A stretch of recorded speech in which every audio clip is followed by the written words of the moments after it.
Welcome to Uncommon Knowledge. I'm Peter Robinson. By the way, be sure to join us on Facebook at facebook.com/UNC Knowledge. Facebook.com/UNC Knowledge.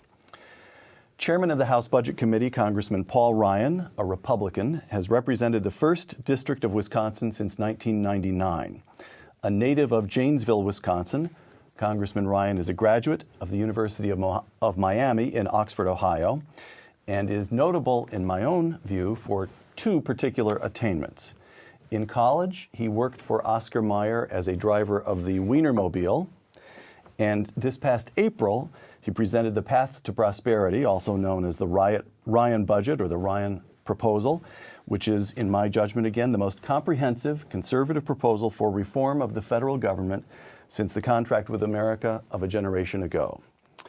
Now Congressman Ryan is in California to talk about one aspect of his reform proposal, health care. Congressman Ryan, welcome to California. Hey, great to be here. Thanks for having me, Peter. Segment 1, Paul Ryan on Barack Obama. On February 25th, President Obama held a health care summit at Blair House across the street from the White House. You spoke up. Take just a moment. We don't think the government should be in control of all of this. We want people to be in control.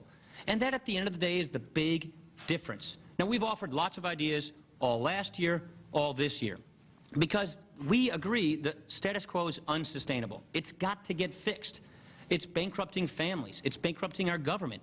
It's hurting families with pre-existing conditions. We all want to fix this, but we don't think that this is the answer to the solution. And all of the analysis we get proves that point. Now, I'll just simply say this, and I respectfully disagree with the Vice President about what the American people are or are not saying, or whether we're qualified to speak on their behalf. So, we are all representatives of the American people. We all do town hall meetings. We all talk to our constituents.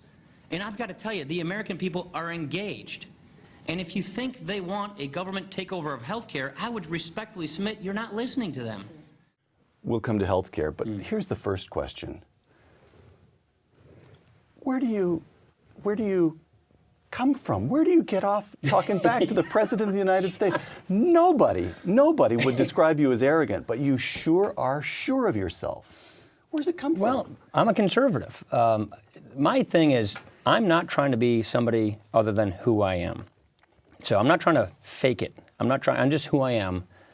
And it was very clear to me at that moment in that room, we were there for 6 or 7 hours, that what they were trying to do was sort of muddle the differences, sort of haze the moment and make it as if we just have subtle differences. That wasn't the case. We had sharp differences between our approaches to government, healthcare in particular, and I just wanted to basically enunciate that. And obviously, I don't think the president enjoyed listening to what I was saying. He did not look happy. No, when he was straight across the reaction shot. He did not look happy. So he didn't enjoy that. But look, these are co-equal branches of government. He's not the king. He's the president. He's elected just like the rest of us. So, I just, from an institutional, constitutional standpoint, I don't worry or fear that someone is higher. We're all representatives of the people. We're in co-equal branches of government. So I just wanted to pass on to him what people were telling me that I represent. Okay. You said in the clip that we just saw, I'm quoting you, we agree that the status quo, talking about the status quo in healthcare, is unsustainable. The United States spends 17% of its GDP on healthcare. The next nearest country, Switzerland, spends 11%. Right. Not even close to us, the next nearest country. And costs are rising faster than inflation. So, President Obama says, here's ObamaCare. Everybody gets health insurance. We're going to cover everybody, and we'll put in some regulation to hold down the costs. What's wrong with that? Well, he could learn from the Swiss, actually. They have a private system. What he wants to do is erect a government-run system. And so rather than going straight toward a single-payer system, which is what he has always acknowledged he was for, single-payer would be the government. A socialized medicine system, right. A government-run system. This is sort of a two-step approach to it.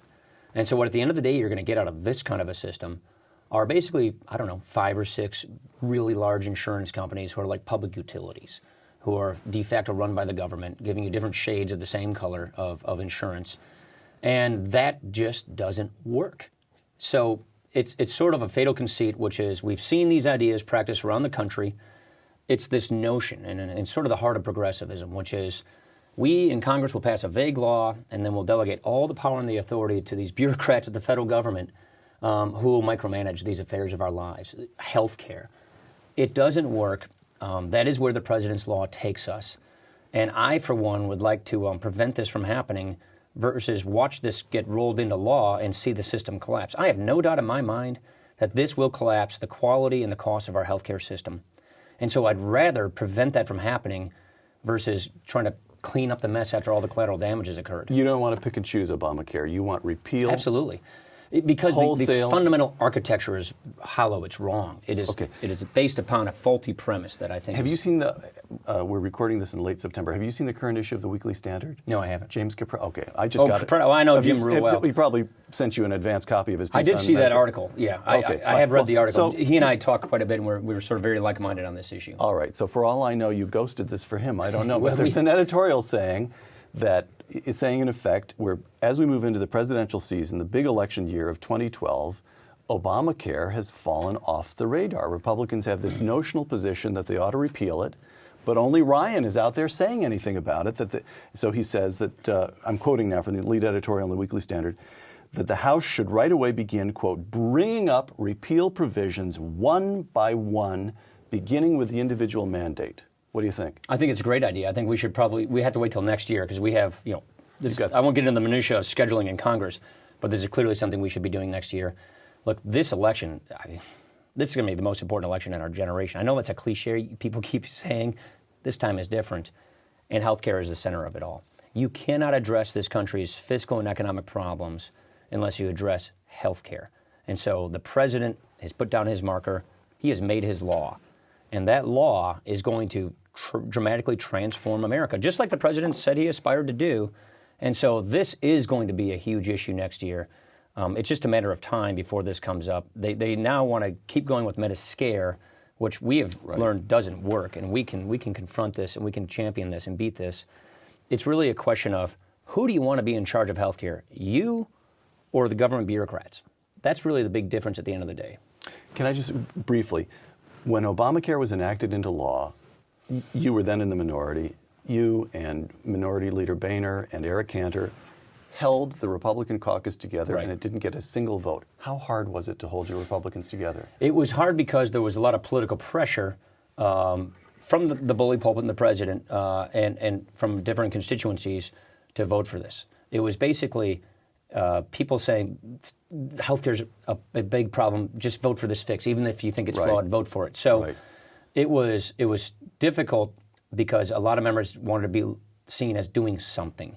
And so we had to articulate alternatives. We had to articulate why this was so fundamentally flawed. And when we dug into the guts of this law, which is a massive new law, it wasn't that difficult to explain and demonstrate to the country and to our members that this is really a deeply flawed piece of legislation. So it wasn't, at the end of the day, all that difficult, but it took us a little while to get there. All right. Segment 2, fixing it. You're calling for 3 fundamental reforms. One for Medicare, one for Medicaid, one for working Americans. Let's just take each one in turn. Medicare, the system that covers all Americans 65 and over. Quoting from remarks that you're going to deliver here in California later today, you may ad lib for all I know, but this is the way this is the way it reads in paper. Quote, in Medicare, patient-centered reform means premium support, close quote. Give me both of those. What's patient-centered reform? And why does it require premium support? Patient-centered means the patient is the nucleus of the healthcare system, not the government, not the insurance bureaucrat. So with the patient-centered, that means all providers are competing against each other for the patient's business. Hospitals, doctors, insurance companies forced into competition with one another for the person's benefit. Wherever we've tried this dynamic in the free economy, it's worked very, very well to bring down costs and increase quality. And this has also worked this way well in healthcare, in Medicare. The Part D benefit. People complain about how Part D got assembled. Which is the prescription drug benefit involves patient-centered. These are plans that are forced to compete against each other, and people get to choose among competing plans. And that has cost less than it's cost 41% less than projected, Right. and it's very high in satisfaction. Premium support means you'll have a list of guaranteed coverage options offered to you through Medicare, just like I, as a member of Congress, have as a federal employee, just like Medicare Advantage works for 20% of seniors. The senior chooses among the list of these guaranteed coverage options, and these plans compete against each other for their business. If the senior doesn't like her plan this year, she can fire it and go to another plan next year, and Medicare subsidizes the portion of her premium based on who she is. Is she sick or poor or middle income? She'll get a lot more of a subsidy. If she's a wealthy, healthy person, she won't get as much of a subsidy. And doing it that way, according to the Clinton Commission, according to a lot of other Democrats, according to the actuaries at HHS, makes the program solvent and sustainable. So this is an idea that has historically had bipartisan support among, I guess I'd say, more moderate Democrats. It's an idea that we put in our Path to Prosperity budget, and it's a way of saving Medicare. And the other part of it is you don't have to do this, put these kinds of reforms into the current generation. If you act now, you can prevent any change from a person 55 and above, and so it applies to those of us who are 54 and below. And I would simply argue, let's preempt a European austerity where we're cutting current seniors, raising taxes. Let's phase in reforms that are gradual, that have proven to work, that actually save the system and prevent the country from going off a debt cliff. Okay. According to the Congressional Budget Office, 10 years after the enactment of your reform, the federal government would be spending $240 billion less per year on Medicare than it would under current law. How do they know that? So, you get. I can get into the understand. spreadsheet if you want. If you say to me, I want to make this more, I want to take Medicare and do everything I can to make it look more like a market. Right. I say, great. Yeah. Everything I know about life and American history suggests that will help and save money. Here's how. But how do we know? Okay. Here's how. Because it's going from a defined, open-ended defined benefit system to a defined contribution system. And because these are defined contributions, they're quantifiable. You can, how many people are going into Medicare, how much of the contribution. President Obama's law does the similar kind of thing, except he caps it globally and runs it from government. So President Obama is taking Medicare spending from here down to there. He's proposing a complicated formula, and then he's giving a board of 15 unelected bureaucrats called the Independent Payment Advisory Board the power to price control Medicare to lower those costs, to get those savings. So here's the difference. We are saying run the money through the individual based on their need so that they have the power to decide how their health care will be delivered to them, and you can chart those costs. The president is saying cap those costs as well, cut Medicare from its current growth rates, but give the power to 15 unelected bureaucrats to decide who gets what, when, where, and how. Very different approaches. Both of them recognize that Medicare is growing at an unsustainable rate. We say, let's do it through choice and competition revolving around the beneficiary, the patient. He says, I want these 15 bureaucrats I'm appointing next year to make all the decisions. So no one is suggesting Medicare can grow at the rate that it's growing at. That has a $37 trillion unfunded liability. Even President Obama is suggesting that has to change. The difference is he wants unelected bureaucrats to make the shots. That we want patients to make the decisions. Okay.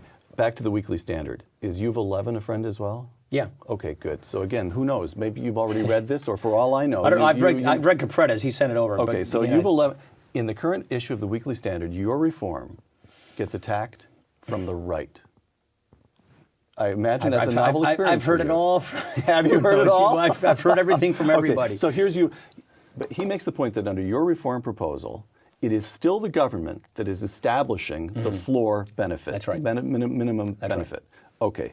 And he says, UV 11 has a better idea. Have a better idea. And I have to say, as I read the article yesterday, it did sound like a better idea. Forgive me, but it did sound like a better idea. So the notion here is that Medicare, the government should define what it wants, the level of care that it wants as the minimum, go out to each of the Medicare regions and invite bidding, and then choose the second least expensive, second most inexpensive, so to speak, so that on the defined contribution to the 65-year-old, there's always in his or her region one plan that's less expensive, that enables him to put money in his pocket, one plan that just takes every dollar and provides perfectly adequate support, and then an array of plans for which he or she can chip in a little extra. So that's just an improvement upon our idea. Our idea is our plan doesn't preclude any of that. No, it doesn't preclude it? Not at all. So you have no objection at all? No, not at all. No, our plan gives you the basic framework of how a premium support system would work, what it would cost, and then when you implement such a system, those are the kinds of details that you grapple with in how to design a very good functioning market-based premium support system. So that's perfectly complementary with what we're talking about. So UV 11, mere details. Nice idea. We'll discuss it later. Is that the correct? Absolutely. Okay, fine. Segment 3, fixing it continued. We discussed Medicare. We've discussed Medicare. We just spent 6 minutes talking about this massive... It's more than I usually get. Is it really? Oh, yeah. Okay. It's usually I get about 30 seconds, so I appreciate the 6 minutes. Okay. Medicaid, program that provides health insurance to the poor. Again, I'm quoting from your prepared remarks. Quote, in Medicaid, patient-centered reform means block grants to state governments, close quote. Why is that the big reform? Well, first of all, there's a federalism component to this. States already manage Medicaid. The federal government, pays for a portion of it through a complicated formula. And so there's a states' rights issue here, number one. Why not let 50 different, incubators of ideas come up with these things? Number two, what states could do, Tom Coburn, Devin Nunes, and Richard Burr and I championed legislation in the past called the Patient's Choice Act, which says let's just voucher out Medicaid so that people in Medicaid get additional assistance on top of refundable tax credits, which is where we're probably going next in this conversation, so that they too can get private health insurance like everybody else. We think that instead of having the government sort of top down say, here's exactly how this program now will be run from Washington, which right now it's not, it's run by our states, give the states the ability to manage and reform their programs. And one of the options I think they could, and I've talked to many governors who want to do this, would be to stop segregating poor people into inferior care. Where they go into the doctor's office with sort of poor person stamped to their forehead, they're in Medicaid, and more doctors won't even see Medicaid patients anymore because they lose money every time they see one of them. They get paid about 60 cents on the dollar. And so this is a program that's breaking. It's ripping apart by its seams. The president's health care law just increased it by a third, and that is just going to hasten the collapse of the Medicaid system. And so we really fundamentally believe that you let the governors come up with better ideas on how to fix these problems. Lots of governors have been innovative in how to do this. And one of the ideas that I think governors ought to consider is don't have them in some separate system that's just for low-income individuals. Mainline them into the private health insurance system where they too can choose with additional resources private health insurance like everybody else. So the next time they go to the doctor's office, they're indistinguishable from anybody else.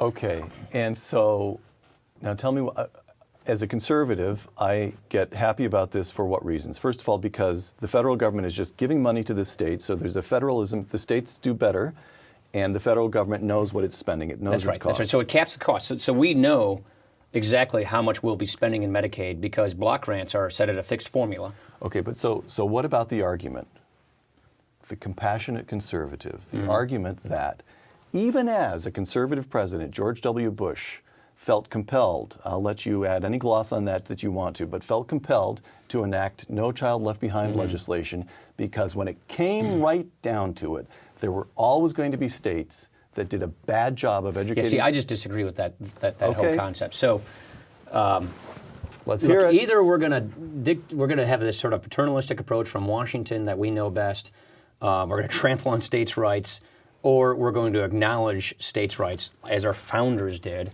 and we're going to cut the strings and send the dollars back to the states where they came from in the first place and let the states figure out how to fix their problems. Look, I come from Wisconsin. It's a little different than California, which is different than Nevada, New Mexico, and Colorado, and Oklahoma, and everybody else. So one size does not fit all.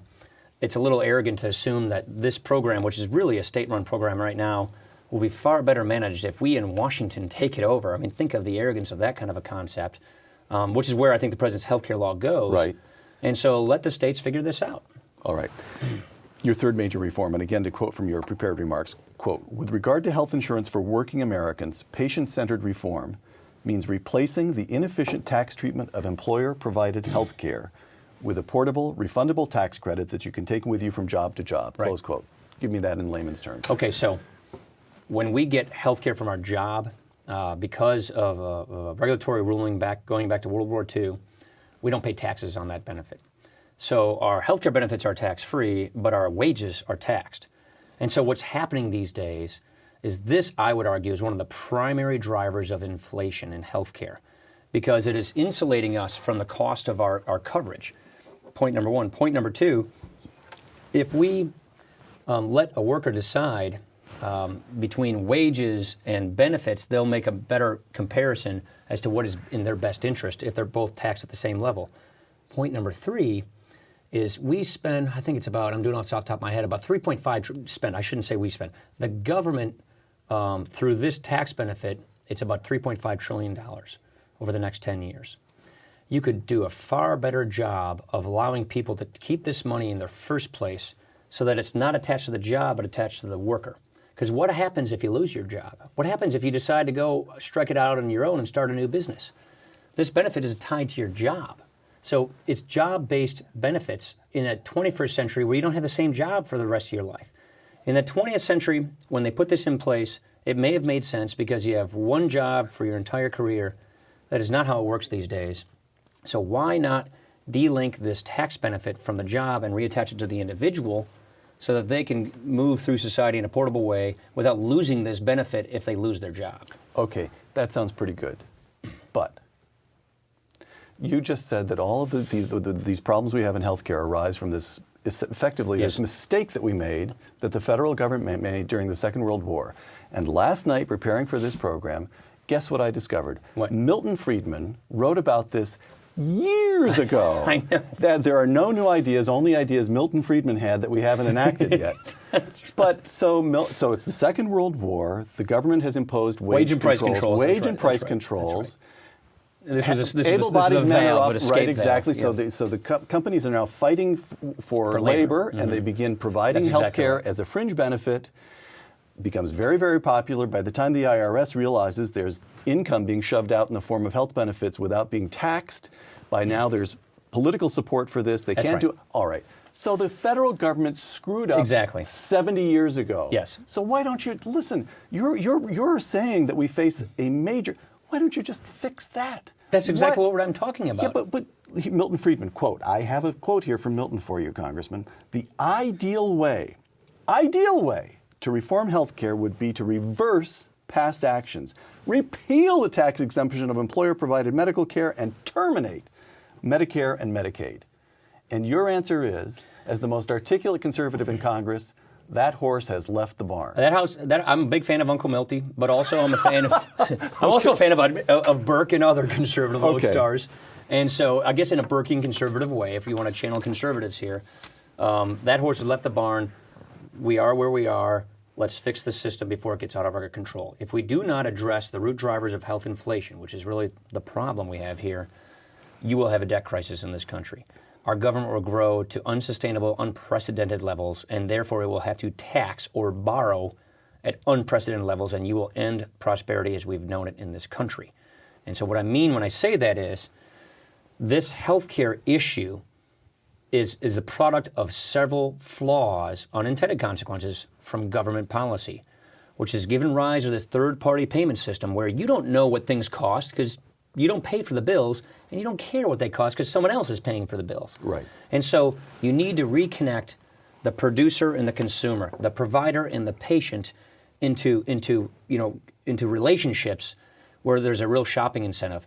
Instead of having 15 bureaucrats at IPAB twist the screws and the price controls to try and get at health inflation, why don't we empower a bottom-up consumer revolution with 300 million Americans going to their providers and demanding price and quality competition like we do in every other aspect of our economy? In order to get to that moment, a patient-centered system, market-driven, you have to address these massive market imperfections that are provided by the government, and that's exactly what I'm talking about doing. Okay. And while we're conducting a seance, I can tell you that Uncle Milty would approve, because 2 or 3 years before he died, I was in a meeting with him where people were suggesting reforms of this nature, and he said that would be very good. That's Still good. not ideal. I never met the man. Still not ideal. But I've that read would all be his good. books. I've never met the guy. So the question what you're making a judgment about what can be done given the reality of the Given situation, where we given are. the political reality. Okay, so here we go. Segment 4, the politics. Once again, from your prepared remarks for later today, quote, "We can win these fights. The challenge will be to summon the courage to offer the nation a true choice of 2 futures on health care." Close quote.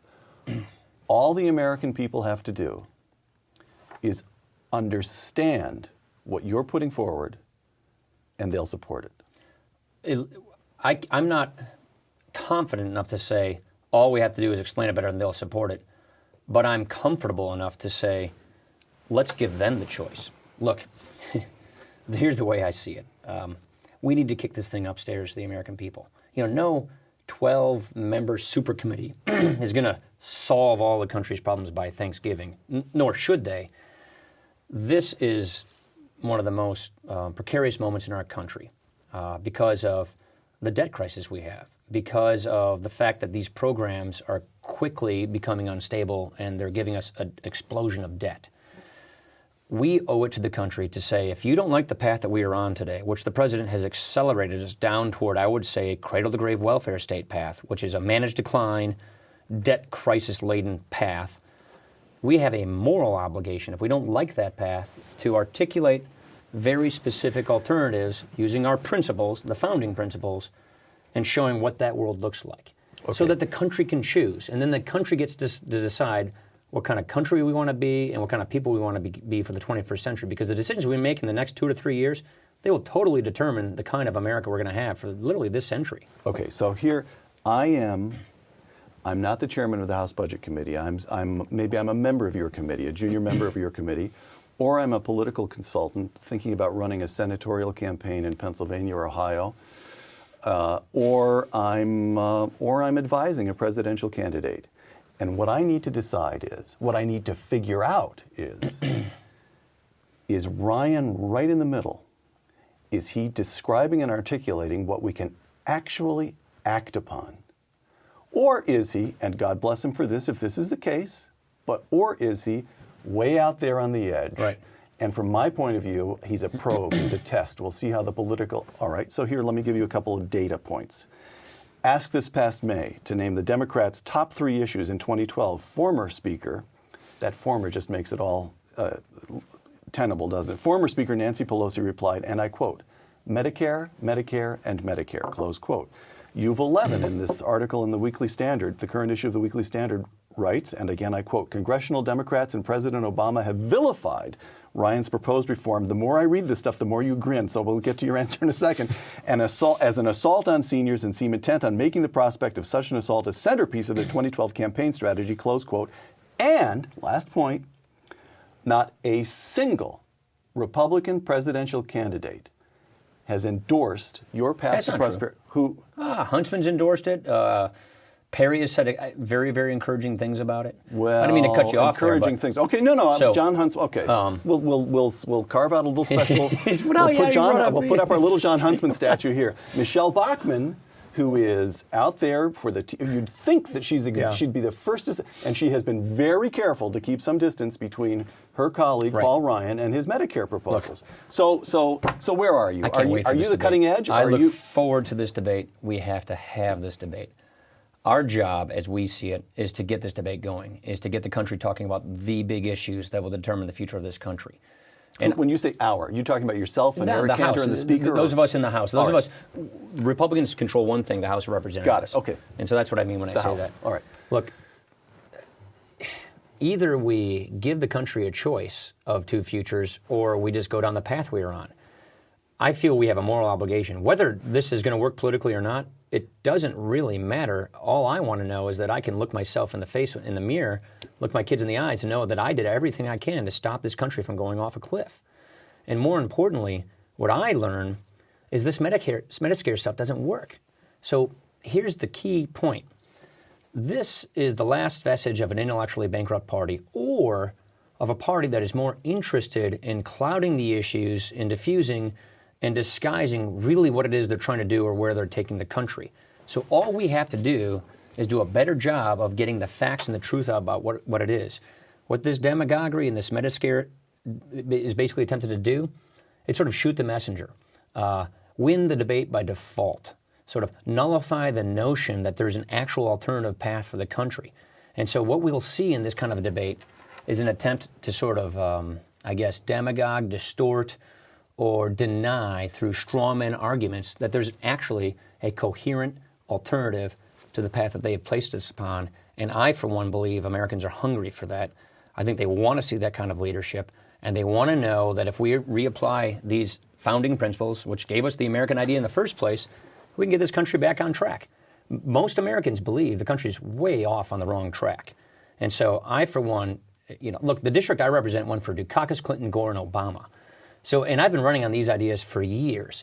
So it's not as if a person cannot survive politically by putting these things out there. I've been surviving on it. Marco Rubio just got elected from Florida, right. Endorsing the roadmap, which was the precursor to all of this. Right. He put both arms around it. So okay. People want to be talked to like adults, not like children.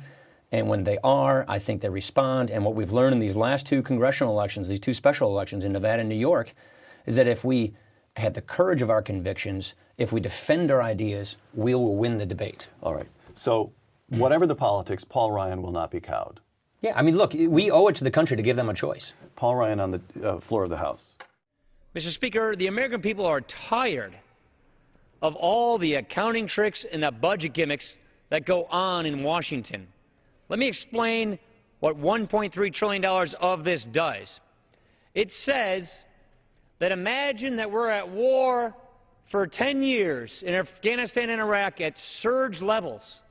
We assume we're going to be fighting this war for 10 more years with over 100,000 troops in Afghanistan, and oh gosh, wait, we're going to withdraw our troops in 2014. $1 trillion in savings. I've got a better idea. Let's pass a bill to cover the moon with yogurt that will cost $5 trillion today. And then let's pass a bill the next day to cancel that bill. We could save $5 trillion. Wait, I got a better idea. Our debt is $14 trillion. Let's come up with a new plan to spend $14 trillion, then rescind it the next day, and let's save $14 trillion. This stuff is fiscal fantasy. You can't make this stuff up, Mr. Speaker. Suggesting that we're going to be in a war at these levels for 10 more years when everybody knows we've already decided not to do that, that does not get us $1.3 trillion in spending cuts. Only in Washington can you add up math like that. We need real spending cuts. I yield myself an additional minute to say, this is getting serious, Mr. Speaker. Very serious. It is getting serious. Milton Friedman, Uncle Milty, identified the problem. James Buchanan and others have done work on it, and the problem runs as follows. It's very easy to describe.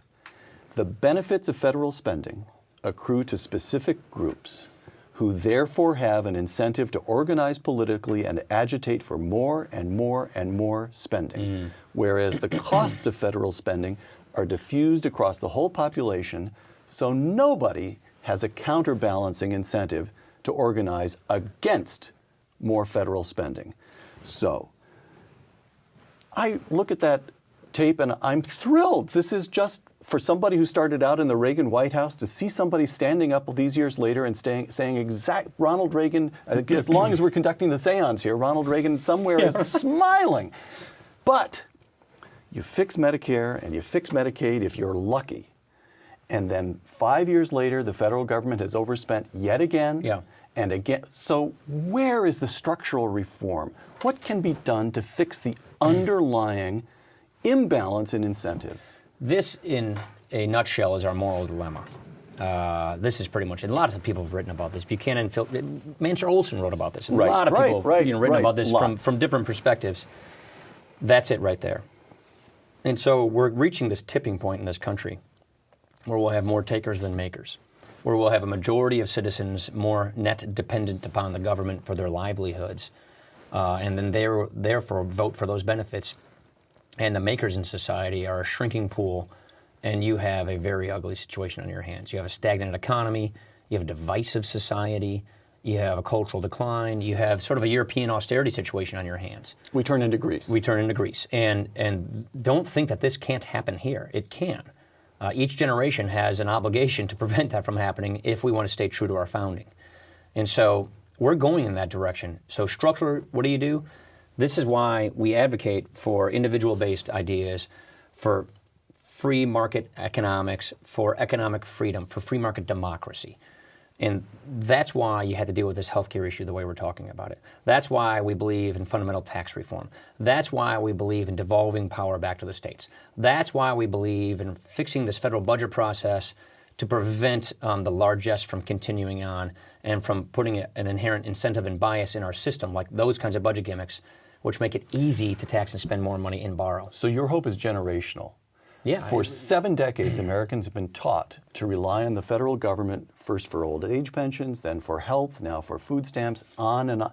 And your hope is that by changing these programs, right, not eliminating them, not living up to Milton Friedman's ideal of wiping out 7 decades of legislation, but by changing them, you can begin instructing new generations in individual liberty. That's right. That's exactly right. So the way I describe it is we want to have a safety net to catch people who cannot help themselves and to help people who are down on the luck get back on their feet. We don't want to turn the safety net into a hammock that lulls people into lives of dependency and complacency. And so the way our defined government benefits are designed, number one, they're demographically driven, so they're going to explode in cost and therefore debt. But number two, they're more or less tooled in such a way as to keep people on the dole, to keep people on dependency. Right. And so if that's the agenda, which is if you're from the party of government, if you're a progressive that believes the government needs to be much larger than it is, that the principle at the horizon you're shooting for is one of equality of outcome, not equality of opportunity, then keep going down the path we're on. But if you believe in an opportunity society with a safety net, where the government's role is to protect our natural rights and promote equal opportunity so you can make the most of your lives and be happy however you design it, then you have to get back on this kind of a path. You are not just in the business of cutting. You are in the business of creating opportunities for the development of character. Exactly. Segment 5, our final segment, the man from Janesville, the Wisconsin first. George W. Bush carried the district with 53% of the vote in 2008. Barack Obama carried the district with not quite 52% of the vote last time around.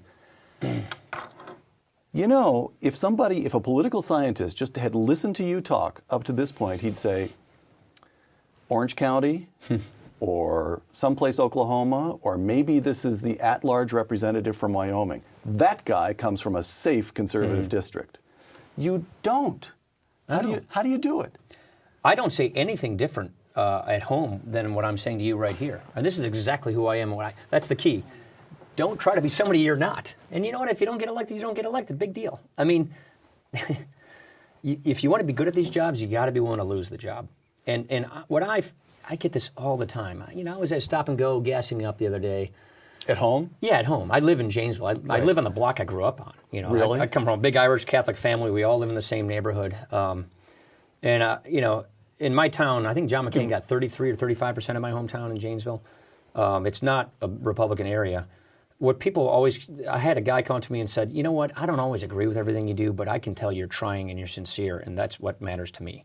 So what I believe is people want conviction politicians. They want people who aren't just giving them vague platitudes. They want somebody trying to tackle these problems, because people just know in their guts. They don't know the specifics necessarily. They know that we're going off the rails. They know that this country is in deep trouble. And, you know, look, we beat John Kerry in 2008 because most people couldn't relate to him in Wisconsin, in my area. You come and say Lambert Field, and it's kind of over with. But traditionally, our area votes Democrat on top of the ticket.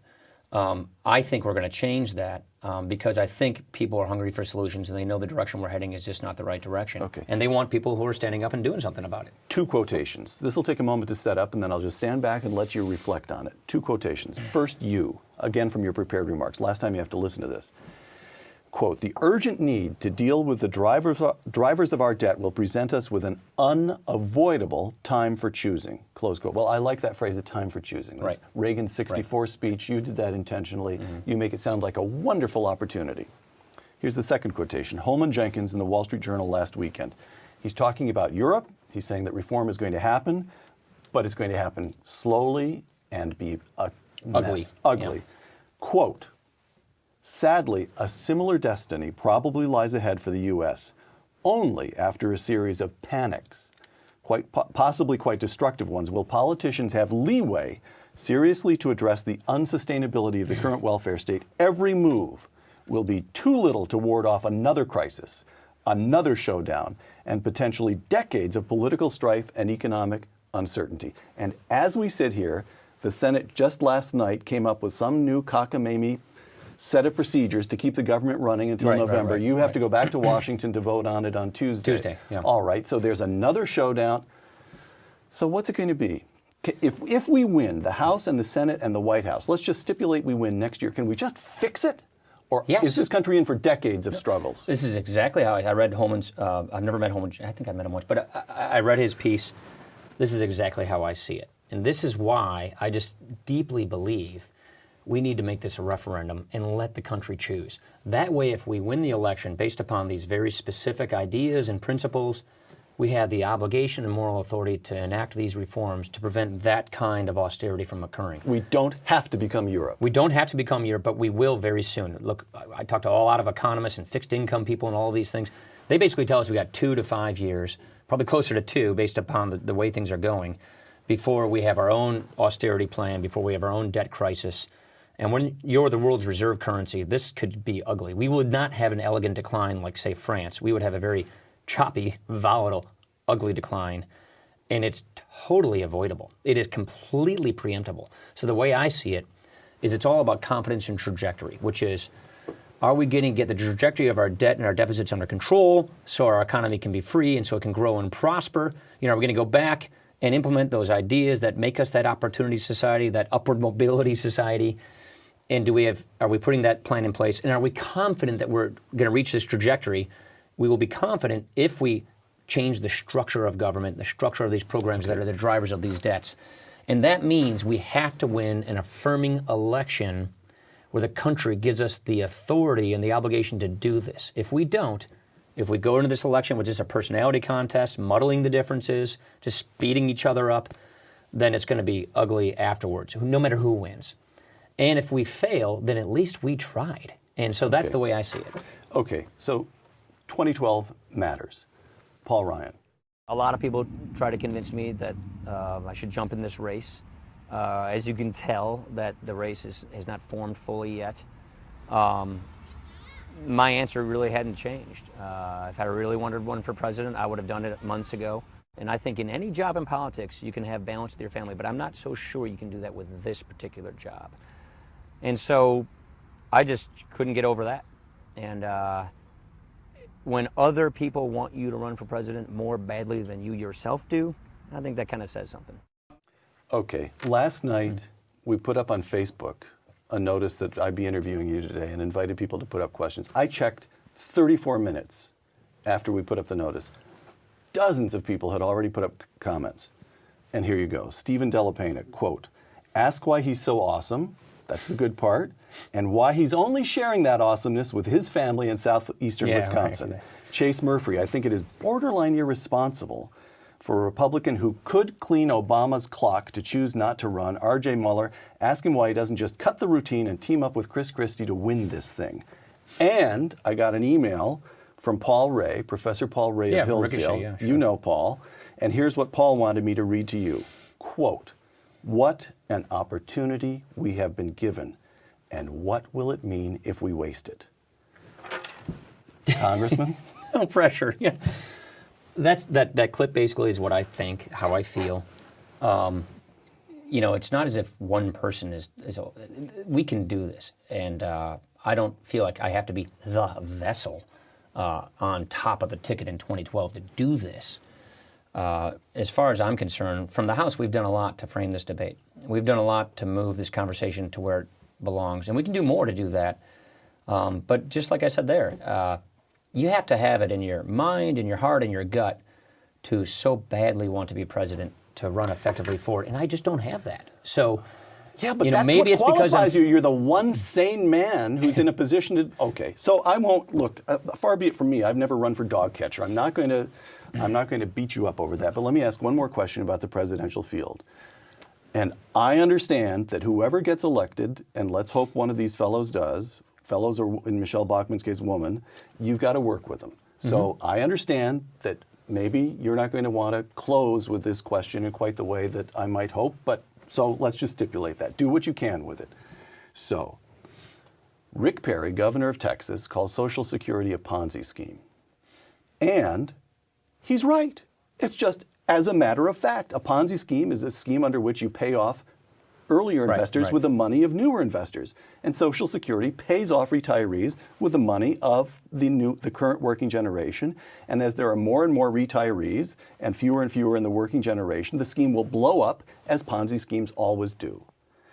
And so he just expresses a home truth about one piece of our collapsing welfare state. And Mitt Romney attacks him for it and says, this is unwise. You're scaring the American people. This is not what our candidate should be doing.